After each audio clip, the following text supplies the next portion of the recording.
All right, let's start with introductions. Who would like to go first? Thank you. Thank you. Good evening, everybody. I'm your county supervisor, Marina Dimitrievich, and I was elected in 2004. And I'd like to thank you for electing me in 2004. It's been quite an honor serving you. And I feel like in my 4 years serving you, I've accomplished a lot for our neighborhood here. I've held over 50 town hall meetings, making myself completely accessible to you.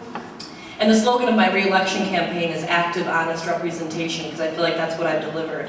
Legislatively, I've worked hard to balance a budget that's both fiscally and socially responsible. Parks and transit have been my priority. For parks, I believe in investing in our infrastructure, and for example, $5 million to have our brand new bike path at South Shore. And for transit, I rode the bus on Route 15 to protest the cuts that Scott Walker had proposed.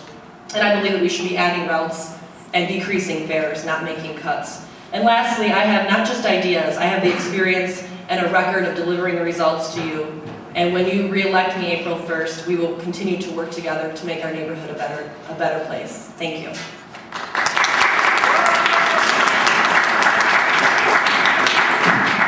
Thank you, Marina. I'm Jason Palmatier. I'm running against Marina Dimitrievich for 4th District County Supervisor. And I am bringing something new to the table. I ask the people in the room here to think about what government means. What role should government play in our lives? What are rights? What are responsibilities? What is public and what is private? I am proposing that there should be less government intervention in our lives in many areas of our lives. But where government should be involved is to preserve the common public good. So we have two different ideas of what is public then.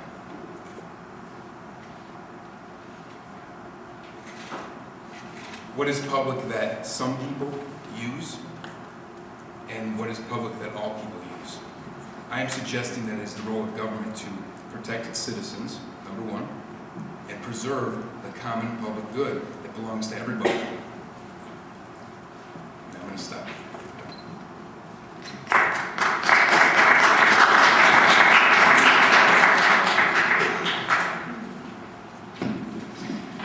All right, question 1.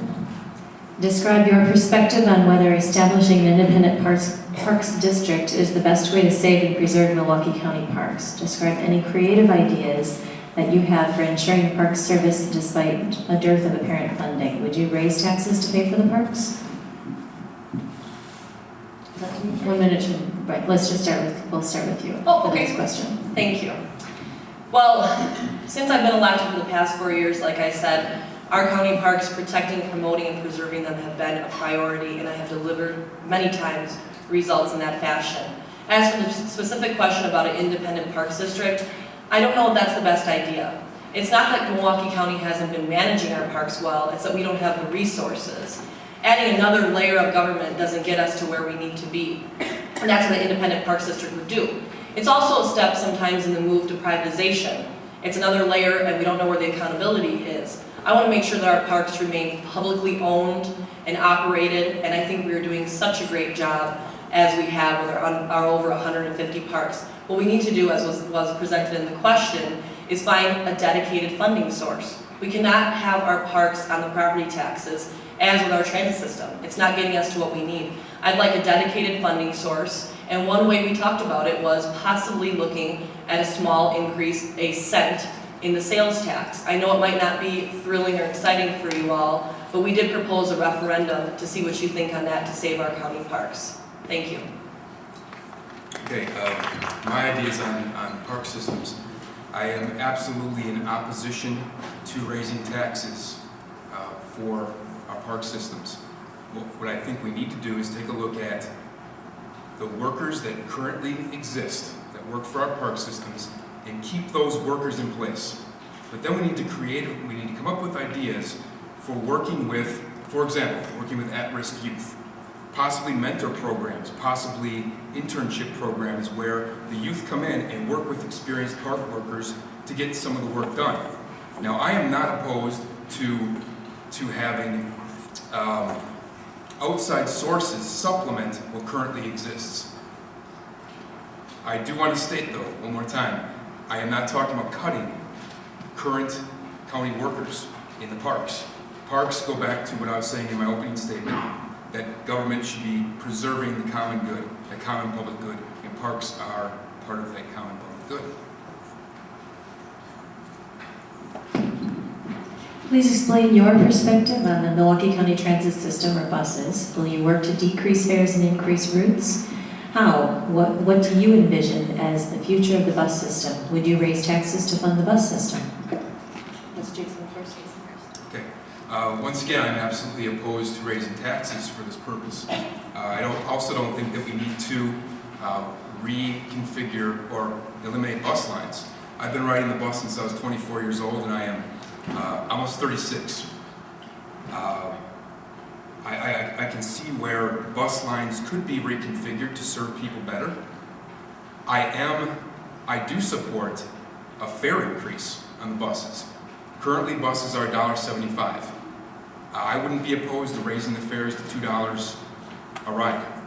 Now, I look at that and I see some faces in the audience with the crinkled brow, and I want to just have you think about something. Gas for a car is $50, $60 a week.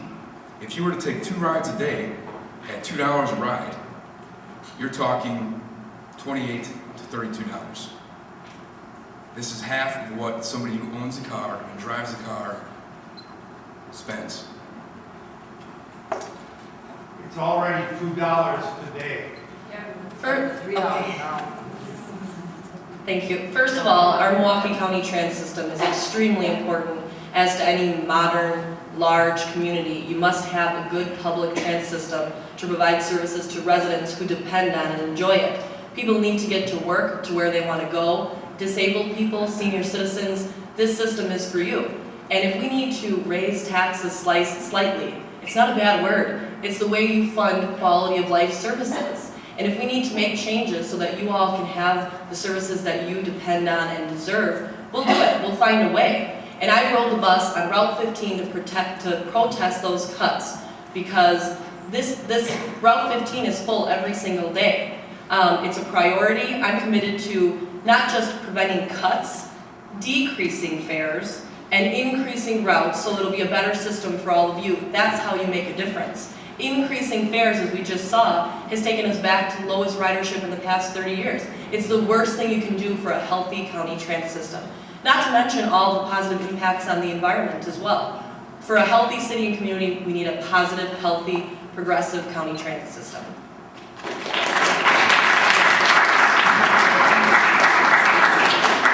Thank you. Marina, please explain your perspective of the current county management of the airport. Would you support airport privatization or establishing a non-county airport authority?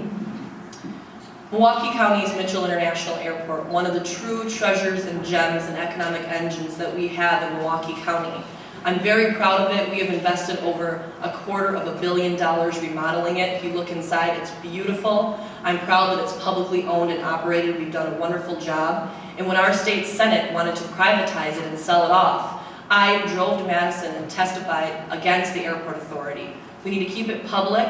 It's doing a wonderful job. It employs hundreds of people, and we keep posting new higher passenger counts every week almost. It's quite a gem.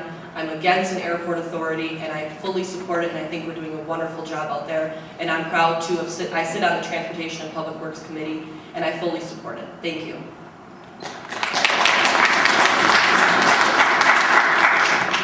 Okay, this is another one of those issues that I think that we see where not everybody in the public uses this form of transportation.